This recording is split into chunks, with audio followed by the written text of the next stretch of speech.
What's going on, family? You know what it is. It is Saturday. Leaders are Readers broadcast, the book club here on Young Leaders Conference. If you tune in with us on Saturdays, then you already know what I'm getting ready to do. I'm going to ask you to press the share button. You see my sister Delia. She'll be with me today.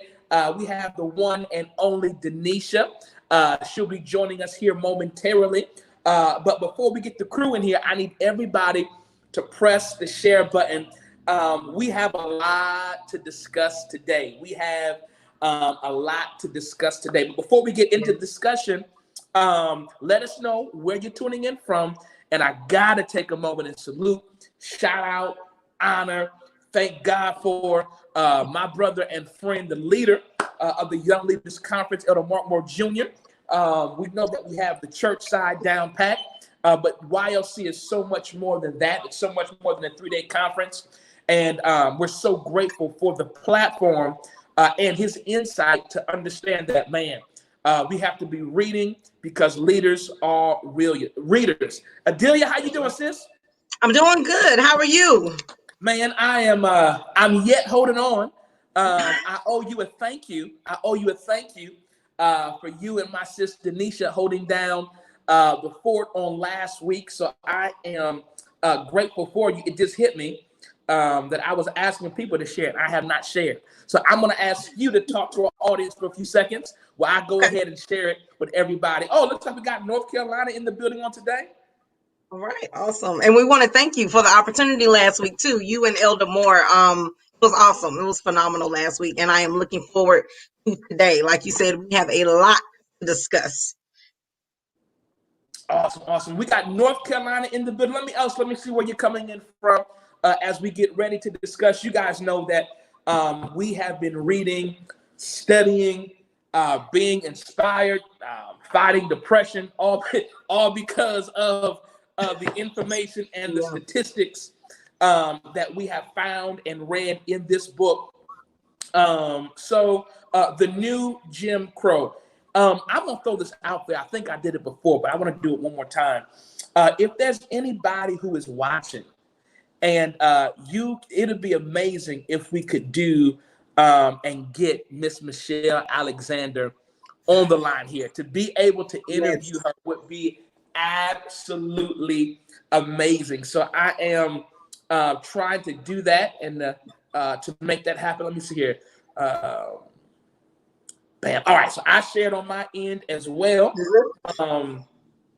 I did not see. That's the thing about technology. It works good. Canada. We are officially international. We are officially international. I did not share. I started a watch party. I don't want to start a watch party. We have Indiana in the building as well. She said the 219. The 219 is in the building, so we're grateful about that. Let me see here. All right, so I did a watch party. I canceled it. Now I'm pressing share. Canada all the way in the building. So how did it go last week? Give me some insight. Give me some highs, some lows, Adelia, from your conversation with Denisha on last week. Give me some insight about that. I think last week was pretty good. I think it was informative. We talked about some comments that were made in recent media along the lines of white blessings. And of course, we talked about the ideology surrounding these traffic stops, and we were able to share like some personal stories. This book really awakens a lot of personal experiences that I think that we don't really recognize that we're dealing with. So last week was good because we were able to take what she was discussing in the book, and actually applying those things and seeing those things in our personal lives. So it was pretty interesting. Great. We had another comment here. We got the Carolinas are in the house. We got several people. We may need to do our own very special book club in the area there. I'm gonna need some more of you all to go ahead and to press that share button. And let's go ahead. Denisha will be joining us soon. Let's start our discussion on chapter 3 entitled The Color of Justice. The color of justice. Before we get into the content of this chapter, I first want to talk about the need for people of faith. And this is why I want you to press share. Not only do we have Canada in the building, but if you look at the screen right now, we also have Africa. South Africa is in the building. Sir, we honor you. Thank you so much for joining us on the discussion today. Before we get into the contents of this chapter, how are you? I'm going to make it personal. How are you dealing with this information and still trying to exercise your faith? And I want to say that because as I'm reading this, I feel like I'm in a faith fight. And the reason why I say that is because I want to have faith for things to change. I want to have faith for one of these, the system to somewhat, not even turn in our favor, but be equal across the board.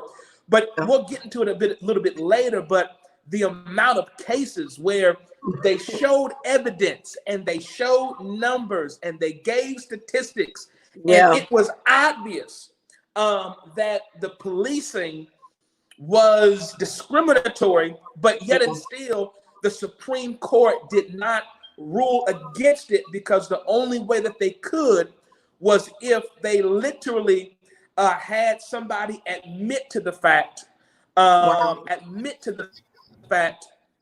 that we're doing this just because, what's up, Denisha?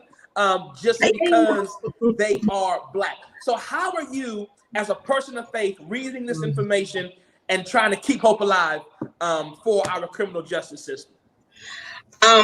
We actually did talk about that similar topic last week, and like I shared with Nisha, and I have to constantly do a heart check, and this is for me personally. I have to do a heart check to make sure that I am not responding to certain people and certain comments out of the climate that we're in right now, because it would be really easy to go and attack or to correct certain people's mindsets and ideologies without trying to have somewhat of an educational conversation and not use my influence. Meaning, if I have influence with people that are around me, I'm trying to have those conversations without being so agitated with them and frustrated. It's like, how do you not get it? Like, how do you not know or understand that what we're dealing with is a problem? So the way that I'm dealing with it is consistently trying to heart check myself and always keep a constant reminder in front of me that, well, Jesus was operating in a very similar system, and we see what happened. But at the end of the day, we ended up getting the victory. So just trying to keep my mind and my thought process focused. Let's not just have a conversation between the three of us, but let's have a conversation in the comment section as well. If you're watching, I want at least, we have about 30 of you. I need at least 30 of you to press the share button since you're all on here. And the second thing, I want to hear from you, how are you exercising your faith within having faith for our criminal justice system? Let me just throw it out there. The murderers of the young lady in Louisville, and I'm gonna let Denisha kind of hit on that. They still, I'll let Denisha say her name. I just feel like letting that honor be to a sister. It's still on the loose, and we dealing just so much. In the comment section, let me know, how are you managing your faith when we keep getting hit by blow of things not happening the way that they should? How are you exercising your faith? Denisha, I want you to answer that question, and then I want our comment section to let us know as well. So first of all, good morning. I'm sorry we had a power outage right as we went live. No. Yes, but we're going to say her name. Her name is Breonna Taylor. Yes, Breonna Taylor. Important, and we have to keep saying her name. But I think when we think about that question about how do we hold faith, there's two things I'm thinking about. First, that faith requires action. So for many states this week, it was primary, it was election time. And for me to hold faith that there is change required some action on our part. It requires action that we actually get up and do something towards what we believe. So if we believe that the system needs to change, if we believe that God can change the system, then we also have to believe that God uses us. God calls us partners. The Bible calls us co-laborers, right? So sometimes we think our partnership is just faith actions like Bible study and prayer and fasting, which it is, but also it's putting our faith into action by going to the polls and donating to campaigns. That's something else I've been doing when I felt powerless. Anybody I see running, from Trayvon Martin's mom all the way in Florida to people who are running in South Carolina, to people who are running in Kentucky. I live in New York, but I've been donating to campaigns because if I think that those people are policy changers, then we need to get them in office. So faith without works is dead. Yeah. So not only for me to believe and pray and to not lose heart, but to find actionable steps: voting, completing your census, donating to campaigns of people who are up for election or even re-election. And the other thing that I've done to manage faith is sometimes I've had to step away from this. Jesus told the disciples, "Come apart. You've been busy. You've been toiling. You've been doing this hard work for a while. Let's come over here and rest." So even as we are educating ourselves, as we are arming ourselves with information, part of our faith is to step back and be filled back up, and also take in some things that are helpful. Philippians says, "Whatsoever things are lovely, whatsoever things are true, whatsoever things have virtue, whatsoever things are of good report, think on those things." So we have to do both. We got to keep reading, keep getting informed, and we have to rest. Because one of the things I say is the struggle needs your existence. It can handle your absence for a few days. It can handle you stepping back and refueled so you can come back to the fight. We can't have the fight without you, but we can do it while you take a rest. So using your faith to make sure that we, balance it out, finding where God is, finding the good, and then coming back to the fight, knowing that if he did it before, he could do it again. That's right. Amen. Let's get into chapter 3. Let's get into chapter 3. The color of justice. The color of justice. So, first statistic that it begins to debunk is the fact, and we know this because we've been on here for 3 weeks, that the war on drugs was not a war on drugs. We know that piece. But even dealing with the fact that, and it's simple, but I'm just realizing how big of a piece media plays in this, and getting us to think that, not us, but getting the general public to think that only a particular group of people use drugs consistently. And I like how she starts off in this chapter dealing with the percentage of even white people who use drugs, not just white people who use drugs, but how the likelihood of the suburban white individuals to use drugs are higher than the likelihood of those in the hood. It says that this statistic was crazy, and I had to stop highlighting statistics because I feel like I was being defeated. But it says Human Rights Watch reported in 2000 that in 7 states, African Americans constitute to 80 to 90% of all those sent to prison on drug charges. It says any notion that drug use among blacks is more severe, dangerous is bellied by the data. White youth have about 3 times the number of drug-related emergency room visits as their African American counterparts. So then that got me thinking about the healthcare system. like everywhere I go in this book, I find more frustration. But let's just talk about that for a second, and then we'll go a little deeper. Just the view and the media spin and the thought process that is only cats in the hood that's smoking weed and doing drugs. Did that stand out to you at all? And how did you process that, or what do you think about that? In her, she's a cold sister. Michelle Alexander. I want to meet her. She cold. But what was your thought process and views of all that? I thought it was very real. I work, without saying too much, I work in a school district, and I'll say that her information is definitely on point. I think that her data is definitely on point. And there's no question about this. I see a lot of other persuasions go more into drug treatment programs versus going to jail. So when you talk about even first offenses or whatever the case may be, the sentences or the punishment consequences is so much harsher. So I see it. This is something that I see in real life. And like you said, she's cold with the information. She lays it out. Like, you can't help but see it. I was thinking about the consistency of her data, because she wrote this book in 2010, and I think some of you all are reading the 10th anniversary edition of the book. Yeah. And I worked in a correctional facility from 2005 to 2008.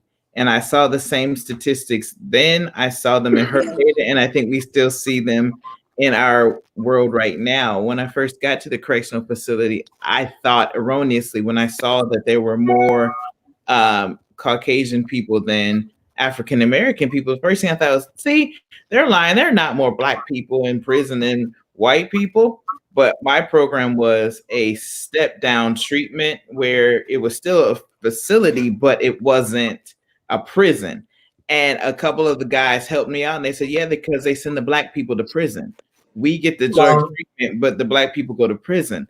And over the years, as I saw the data and I saw the statistics, there are definitely way more African Americans in the prison or the incarceration, the federal incarceration or the prisons, than there are in the drug treatments. And the reality is there are more users of drugs that are not African American. So her data bears it out in every place that I've had professionally and over time. Yeah. Even as it relates to not just our adults, but our young men. Another piece that I highlight here says racial bias in the drug war is a major reason that 1 in every 14 Black men was behind bars in 2006, compared with 1 out of 106 white men. This number hurt. Like, reading this next statistic, having a young Black son, when I read this next piece, I didn't cry, but my sinuses started acting up a little bit. It says 1 in 9 Black men, 1 in 9 Black men between the ages of 20 and 35 was behind bars in 2006. 1 in 9. That means if my son has 10 friends, at least one of them is going to have a jailhouse experience. Yeah. How do we deal with, or how do we have the conversation with our young Black men about this? My son is 6. I'm big on being an example, right? I'm big on carrying myself in such a way that when white people have an encounter with me, I debunk at least the majority of the stereotypes. Now, I'm still going to eat some fried chicken, but I'm not going to have no watermelon. But yeah, so I make sure that I try to be on time, even though Denisha was late today. I tried to do. Really? Oh wow! I tried. We gotta stick together in this season. I tried to debunk as many stereotypes that I can in my encounter with them. I try to carry myself in such a way that when I see young men, when they look at me, I'm far from a millionaire. I'm far from all type of stuff, but at least I look like I have some sense. This book has pushed me to want to do more. Like, being an example, that's just not good enough. What can we do, particularly with our young Black men, to make sure that they do not become a statistic, so that they do not become a part of what we're reading in this book? I want Denisha to answer that question. I want Denisha to go first with that one.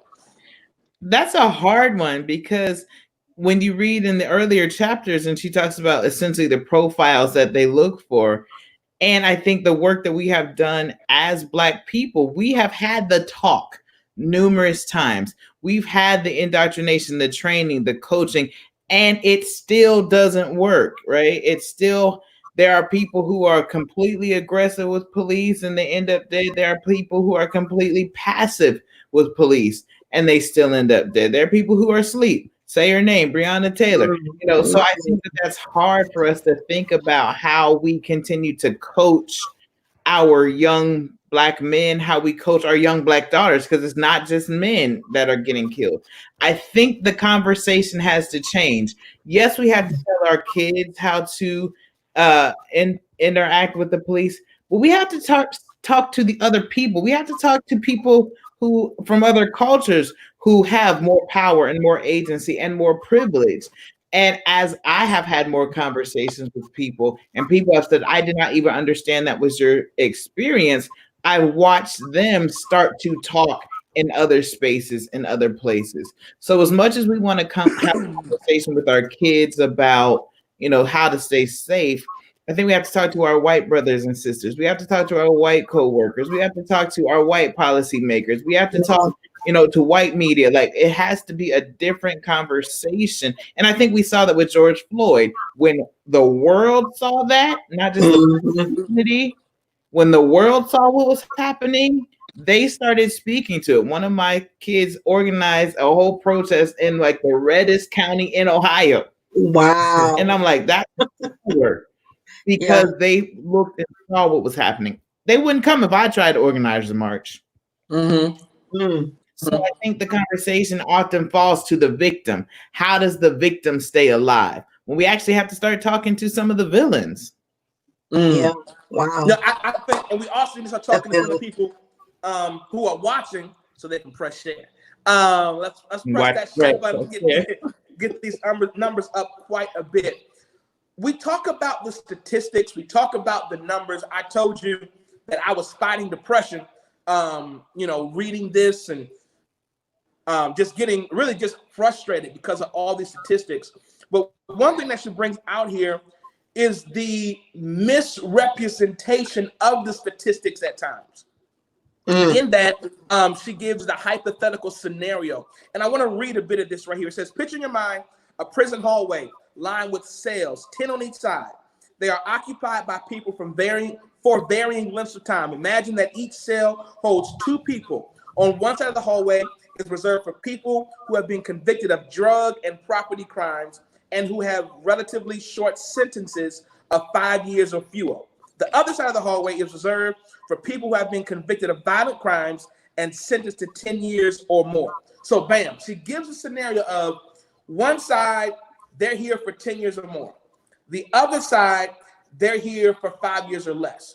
So what they try to do to justify their statistics is to say, well, when you look at the prison population, only half are in there because of drug-related crimes. So it's almost like if you take a snapshot as far as you capture this one moment in time, yes, that statistic is true. But the truth of the matter is, within 20 years, the right side has the same people in it, but the left side with the drug and crime related, it's cycled out hundreds of individuals.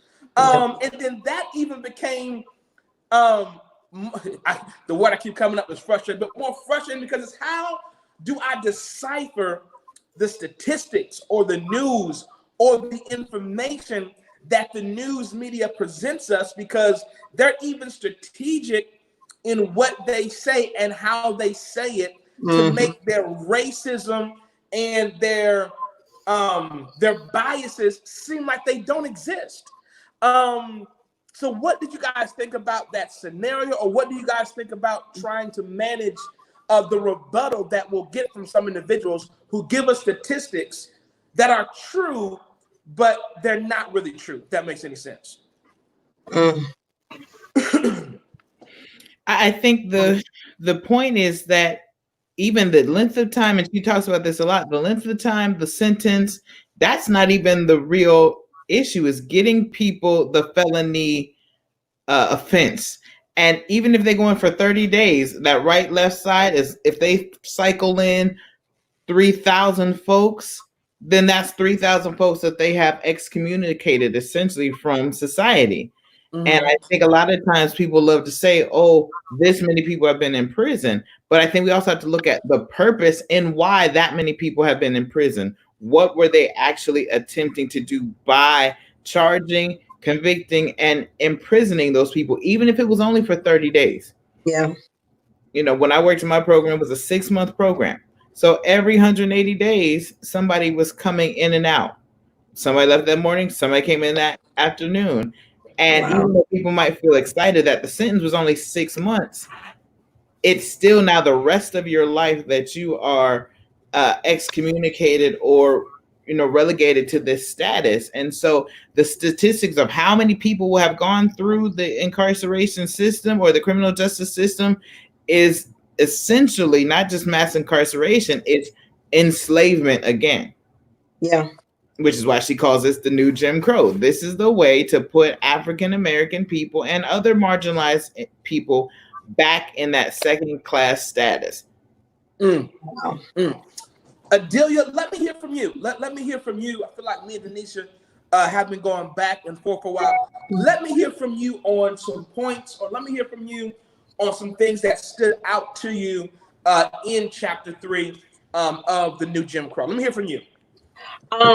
What stood out to me in chapter 3 in particular was the intention of the justice system and the intention. I mean, this was intentional to create a system where you can't rebuttal that this is about race. I think that's what chapter 3, now this whole book has had my complete attention. But in chapter 3 specifically, just the different ways that you talk, like, why are we even going through these whole legal matters? Why are we even going to these court systems just for you to turn down, or just for you to create another way to say, no, this isn't about race. No, this isn't about race.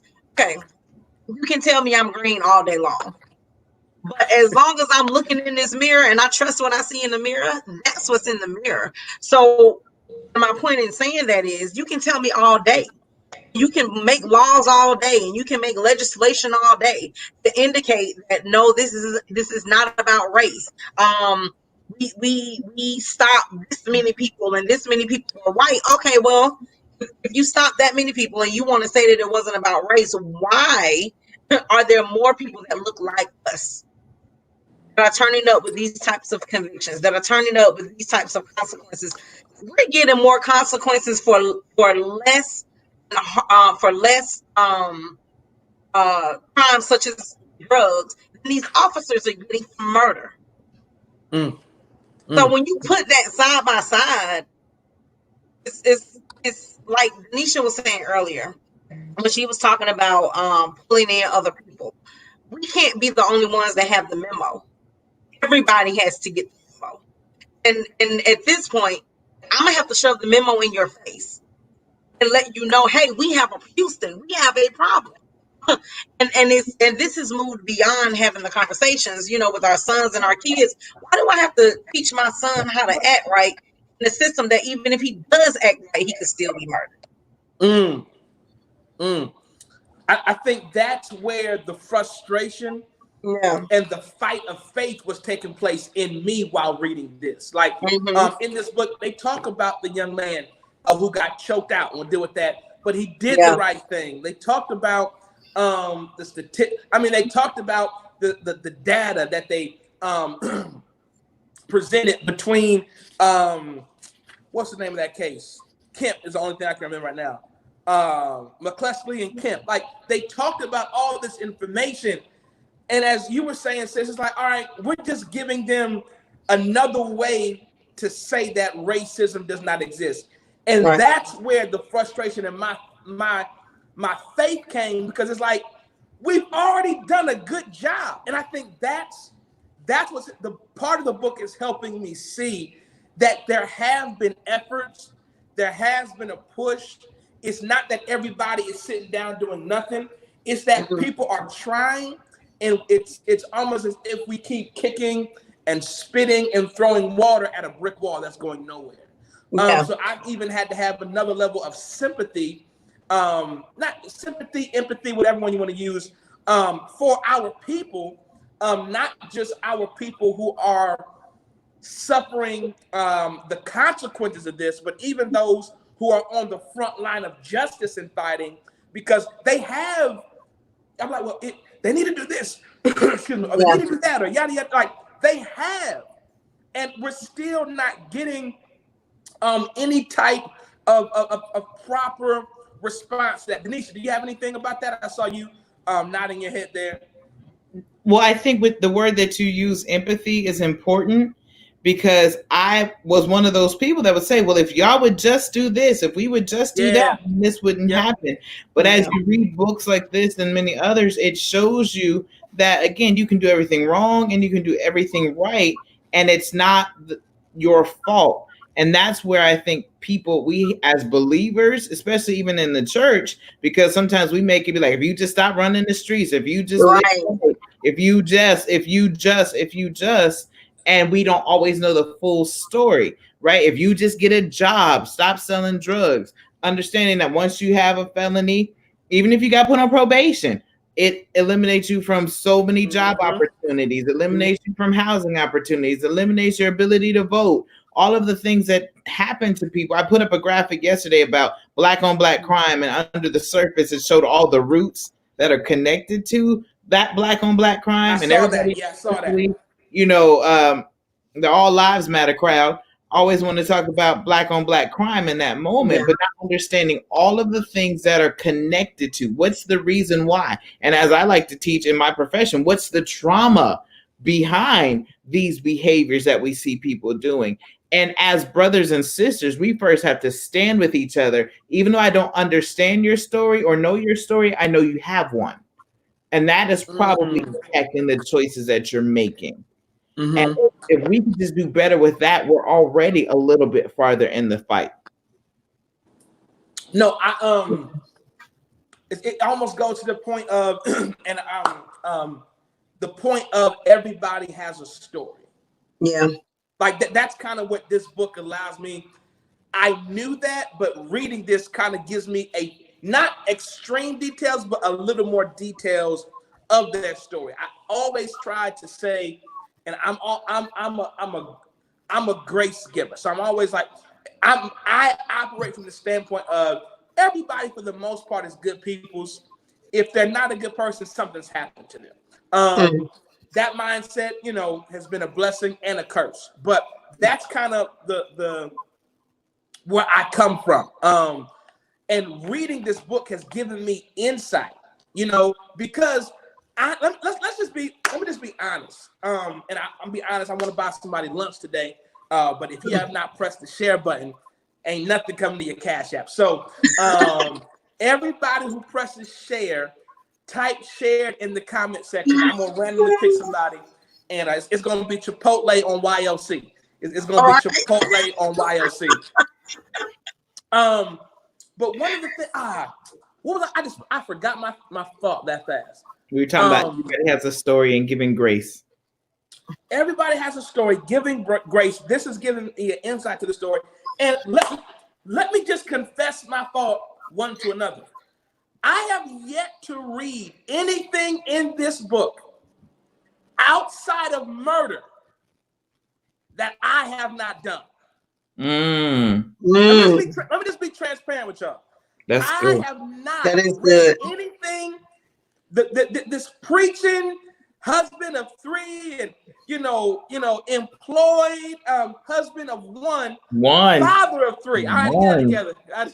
My wife watched this like, you got three? Husband of one, father of three. Lord, let me say it one more time for the people in the back. Husband of one, father of three. You know, employed, and God is blessed, and traveling and preaching about how good God is and won't he make a way.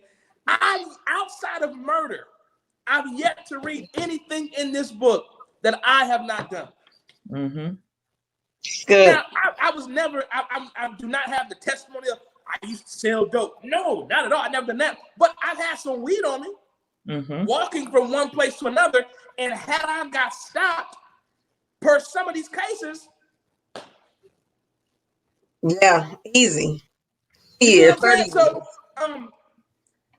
that is, I just keep going back to the frustration of my faith, because it's like, man, and just also the gratefulness to God, for his grace and mercy and all that good stuff. But the media, the media. I want to read some stuff here because I know that. Can I say something real quick? Yeah. Before we go into media or segue to the media, looking at you, I don't know if much of our audience or those people who have sat in the audience when you've ministered would know that about you, right? But when the media shows these people, do they look like you? Mm-mm. They show, even when they die, they pull up the mug shots. Right. They pull up the worst image and they try to continue. They perpetuate this belief that it's not you. It's not a father. It's not a husband. It's not a son. It's not a brother. It's not an athlete. It's not a good student. It's not someone who would give you their last. It's this person that you need to be afraid of.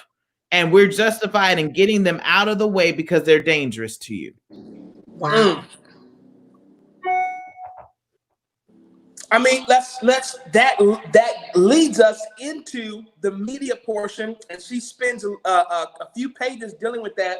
It says Jimmy Reeves and Richard Campbell showing their research how the media imagery surrounding cocaine changed as the practice of smoking cocaine came to be associated with poor blacks. Early in the 1980s, the typical cocaine-related story focused on white recreational users who snorted the drug in its powder form. These stories generally relied on news sources associated with the drug treatment industry, such as rehabilitation clinics, and emphasized the possibility of recovery. By 1985, however, as the war of drugs moved into high gear, this frame was supplanted by a new siege paradigm in which transgressors were poor, non-white users and dealers of crack cocaine. The media bonanza inspired by the administration's campaign solidified in the public imagination the image of black drug criminals. And then it goes on to talk about how they had people close their eyes. A survey was conducted. I had to quit highlighting. A survey was conducted in 1995 asking the following question: would you close your eyes for a second, envision a drug dealer, and describe that person to me? The startling results were published in the Journal of Alcohol and Drug Education. 95% of respondents pictured a black drug user. Then these people become police officers. Right. And judges and lawyers and prosecutors. And I want to have a whole rant about prosecutors after chapter 2, but that's a whole nother Malcolm X in me trying to keep it down. Throwing that pen. Reading this book, I'm like, everybody go get a pistol, get a rifle. Lord have mercy. We don't condone that. That was a joke. I don't want nobody taking that clip and going elsewhere. We at YLC and the views and facial expressions of others who look like they do agree with that does not constitute the views of YLC. We are strictly nonviolent for now, in Jesus' name. But talk about that to me, because just talk about that and our need to, and I feel like I'm saying a lot of what I said during our first discussion, and I'm guessing I'm going to say that a lot over and over again, but the need of representation. The argument for the need of representation, that went in this area and went one out the other. But now I'm like, oh snap, we need to be represented and misrepresented in some areas because of all they see us as is thugs, drug pushers, and so forth and so on. That can't be good. Adelia, talk to me a little bit about that. Talk to me a little bit about that. You got us fired up. But when they were talking about the prosecutors and you were talking about the lawyers and Nisha mentioned the judges, you have to remember, and I'm not saying that some of them don't have our best interests at heart. What I am saying is that we have to remember that they all work for the same team. I remember going to court with a friend of mine, and I won't get into all the details. Just know that this is exactly what happened. He ended up doing 20 do 10. First time offender, 2 kids. And his lawyer, was talking to him saying, look, you just do this. I'm here for you, yada, yada, yada. And then he went, and this is what blew my mind. He went and started laughing and talking to the prosecutor. And it dawned on me, they all work for the same team. They're all a part of this system. So you can tell me at the end of the day that you're for me. But what I really need you to show me is that you're not for this system. That's what I need to see at the end of the day. Wow. So when you talked about that, there's way too much power. That word discretion, how are you going to give the prosecutor, the lawyer, the police officers, how are you going to give them discretion when their discretion is biased? And so I think they have way too much power. If you want to talk solution oriented, I think there needs to be some embedded organizations in the midst of this system that are doing the checks and balances here, because you're giving people way too much power. If they just having a bad day and their Caucasian wife just got mugged the other night by a young black male that was just really trying to feed his family, not justifying the act, but now just because you pissed off that day, now you're gunning young black boys in your courtroom that day. And it's just that easy. Denisha? Well, I'm thinking about what you said about the study and the statistic of when they closed their eyes, what they saw was a African American. Did the rapture come and he left? Taken away. I think we have to realize that it didn't just start, even though our author is doing an excellent job with identifying, statistics and things that happened in the 70s, 80s, and 90s. But this goes back all the way to 1619 when they brought the first Africans to America. They justified it based on the savageness of blacks. They justified it based on the base humanity and uncivilized practices of our culture. And so from the beginning, the inception was always to see black people as villains, or not only just black people, but people of color, non-Europeans, we'll just say it like that. So it doesn't matter what age you or what time in our history of America that you look back, the lie has always been associated. A new book I'm starting to read is The Fear of the Black Body. And on the cover is Sarah Barton.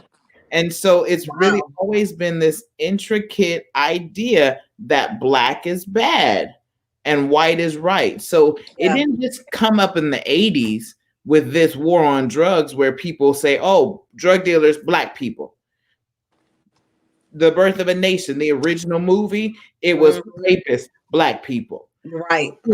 Black people. My dad was born in 1940 in Georgia, and I'll stop talking after this. He tells a story about how the parrots in one of the stores, a parakeet, a bird, they trained the bird to say the N-word and say he's stealing. So when anybody walked into the store, particularly, and it had said it all the time, but there were black people in the store, the parrots would say, nigga stealing, nigga stealing. That it was always this idea that black people were criminals of some extent. And they deserved slavery. The colonialization of we're helping you. We're treating you better. This is good for you. So this didn't just start in 1980 when Reagan waged war on drugs. This Right. was war on Black people from 1492 when the Pope wrote in the document of discovery, go and make the world your slaves and use Christianity to do it. Wow. So of course they can't see past it. This is all they know.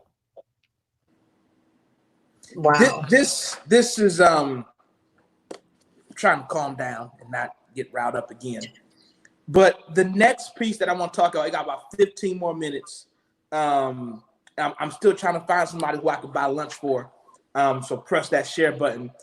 This part, it didn't make me mad. It was one of those mind blown portions that have happened about every other time I turn the page while reading this. It talks about conscious and unconscious biases. Mm. So I'm reading this, right? And I'm just reading like, nah, this can't be. Like this, like. But then, so this is what hit me. And our next book, I want to do something else in this vein. We're gonna have to read something like we're gonna have to read a Kumbaya, or when we all get to. I got our next book. It got to be something highly inspirational. Because right now, this is my thought process. Let me say this though. What's the power of us being this stirred up though? That's where I wanted to get. That's where I was trying to go. Okay, go ahead. I had not finished the book. No, I have not finished the book. So my question, when I called you on my drive home, Denisha, after this was, she's doing an amazing job. But in this book, is there any solution? Like, is there any, this is what needs to happen? Or is there, I want to just put it in your face so that you get so frustrated that you do something about it? I know that we need to vote. I know that, so I know all of this. And she has mentioned some things in here, but that's where that's part of my frustration. Because voting, I want to push folks to vote, but I don't feel like voting gonna do nothing right now. And that's so I probably should not say that, but it's my frustration. That's where I want to get. That, like, I wish that we as the Black community had just this structure where, you know, Diddy and Jay-Z and Tyler Perry and Bishop Jakes, like, you know, so all these powerful Black leaders from every sector and Reverend Al all got in a room, and they came out with a room and said, all right, y'all, we're gonna pass out folders. All right, passing out folders. All right, Black people, this is what we're gonna do. Bam, let's get to it. I would love for that to happen. Now, the marching orders. The likelihood of that happening is not true, but you brought it up. What do we do? I don't know what to do. And I think that's part of the reason why I was in tears following the George Floyd incident, because I was sick of feeling like I don't know what to do. Mm-hmm. Like I'm sick of, because I feel like every idea that I have is not going to bring true change. Mm-hmm. Even Denisha, I talked to you about this, but shortly after, I had to preach the following week at an outside service. Mm-hmm. And preaching for me is very much therapy. That's probably wrong, but it's just being honest. If I'm upset or having a bad time, or if I'm in a faith fight, I feel better after preaching. Like, if I can just get to the pulpit and preach you out of fear and preach you to a place of faith, what I'm really doing that you don't know, sometimes I'm preaching myself to a place of faith. Yeah. The pandemic has killed that, but the Lord opened up a door. We outside preaching. We in fifth gear, and I'm driving home like, that hooping ain't do nothing. Nothing. And wow. I didn't have that satisfaction that I normally have of, you know, seeing the drug addict laying hands and seeing a demon cast out or seeing them give their life. Like, it was none of that. But the very next day, on a Monday, say this the right way, I had a conversation with a group of people, and in that conversation, I was able to talk to some Caucasians and tell them some information that they were not privy to and tell them what needs to be done. And when I did that, I felt I felt great. Yeah. So part of the frustration that I have and that I hope the book gets to is what do we need to do? Because she's given me enough statistics in the first half to say, sister girl, whatever you say do, I'm doing. If we gotta march for how many days, whatever it is, but that is the frustration, Denisha. What do we do? I don't know.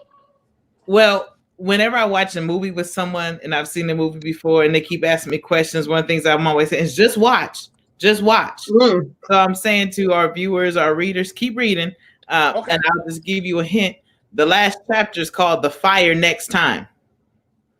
So just keep reading. Just like fire? No, let me say.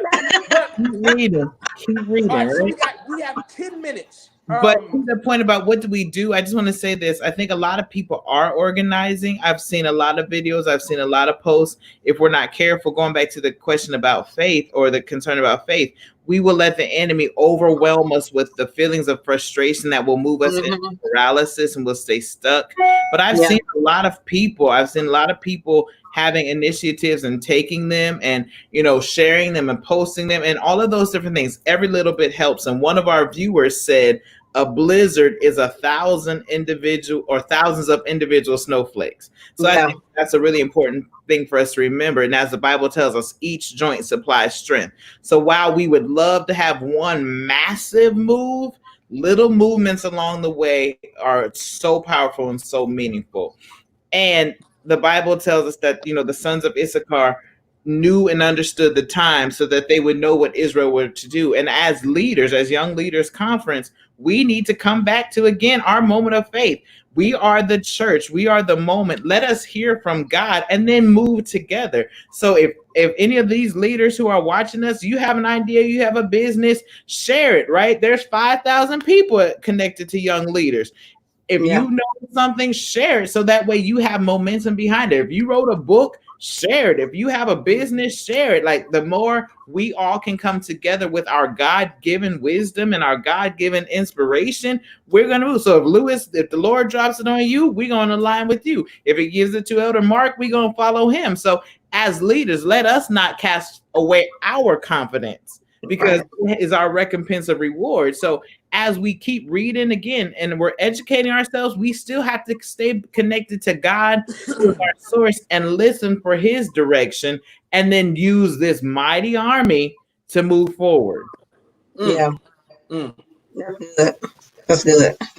This is the last thing. We got 7 minutes. 7, the number of complete upload. But we got so the frustrating piece about this whole conscious and unconscious discrimination, it says, let me read this part. I was like, what? In other words, the fact that you may honestly believe that you are not biased against African Americans and that you may even have Black friends or relatives does not mean that you are free from unconscious bias. An implicit bias test may still show that you hold negative attitudes and stereotypes about Blacks, even though you do not believe you do and do not want to. So here is what. Here. So I'm like, I can't believe statistics. I can't believe the system. Here's the shot part for 10 of y'all. I can't even believe what you say. Can I confess? What you see? So when I was reading through this chapter again, I actually went and Googled the Harvard implicit bias test, and I took one. Me, even though my hair got these 28 inches in, I'm here all the way. I scored moderately biased towards African Americans, which did not surprise me, because how much of this is woven into our fabric, our mental schema, our thought process, or as the Bible calls strongholds, which means a house of thoughts. And Black people are moderately biased against Black people, let alone how many Caucasian and other people, because that's always been the message. And we have done it to ourselves based on what was done to us. So when I read that statistic, I said, I know she's not lying. Because that was my confession. I said, Jesus, help me. Because even though I'm better, I'm woke, I'm aware, I still have bias. Sis, when you get a chance, can you post that link in the comments? Because I think that would be something good and engaging for us to do, because sometimes we aren't aware of our biases. And I also agree with you in the sense that we have biases amongst ourselves. And so that's why I said in the beginning, we have to do a constant heart check. And when you talk about faith and you talk about God, you have to be very careful that you yourself aren't buying into the propaganda, because we will unconsciously. And especially, and even if we've experienced some traumatic type of things relating, to our people, then we'll do it to ourselves. So I think that's good. I actually want to take that. I think that would be that's a good tool. It's a good place to start. I grew up hearing. I don't need to take nothing that's gonna make me more frustrated. I need to take a test. I need a test on the joy of the Lord. That's what I need. I need a test on praise. I need a sermon series on praise. I didn't hear a sermon about worship. About Lord Jesus, I can't take much more. We have 3 minutes left. So everybody on the screen right now, you get 60 seconds to give us your closing thoughts. We may do something throughout the week, because I was talking, kind of just going through all my highlights, and I'm only on page 137. But I got highlighted all the way through the end of this, especially the end of an era. The way she closed it. Oh. I feel like I'm talking about a good sermon. And did you see at the end when he brought in Genesis chapter 2 and broke that with Matthew? Yeah. But closing thoughts, y'all. We're at an hour. Adelia, Lewis, and then Denisha, I'm gonna let you close us out. All right, like you said, this book has definitely fired me up. If for nothing else, if her only purpose is to make you mad enough to do something, then okay, that's fine. Because it definitely has done that in the sense of, you know what, this can't go on. And so how do I, in my little part of the world, start making some type of effective change? That's just my closing thoughts is for our audience. I want to know what business, like Denisha said, what book, what is on the inside of you that you have that will solve this problem? What influence do you have that you can talk to whomever that you have influence with, start a conversation, start educating people? Because what happens is conversation starts spreading out. So it starts finding itself in different circles. And so I just want to encourage people to just have these conversations. Oh, thank you, Denisha. She posted the link. But to start having these conversations within their circles of influence, because even though racism is real, even though we're dealing with certain things, I find it amazing how the people that you have influence with, even though they may have certain biases and thoughts, your relationship with them can alter that. I've seen it in my own life. So that's all that I would say. And thank you so much again. This has been enlightening as always. I love y'all. My 60 seconds is a prayer request. Y'all pray for me. The Bible says to be angry and sin not. So I'm angry. Y'all pray that I sin not. Seriously, next week. And I hate to do this, but I want us to stay and have a bit of consistency in what we do. We're going to have to wrap this book up next week, y'all. We really can't do. Yes, we're going to have to wrap this up next week. So we're going to do a huge panel discussion. hopefully, Denisha, are you available next week? Or you got your other day show? Okay. All right. So Denisha will be back with us. Adelia, can you join us next week? I'm asking you for everybody. Okay. I want to get at least 2 brothers on here with us as well. I'm praying that Pastor Dorian Cass can join us back. I reached out to Professor A.G. Miller on yesterday, so he's trying to check his schedule. I may even reach out to Pastor Tim Finley. I'm just throwing names. I have not reached out to him yet, but so we're going to have one big discussion next week, and I think we may even title it the finale. You know, where do we go from here? Oh, I put that in my spirit. All right. Where do we go from here? And I feel like, honestly, where we need to go is we need to read more books. We need to get more information. So as much as I do not want to read anything else that's going to have me frustrated and upset, we may need to have some righteous anger and kind of keep in this vein, or even find some books that talk more about what can be done. And I've dedicated, literally worked out my schedule. I'm waking up early so I can knock out these next 3 chapters all next week.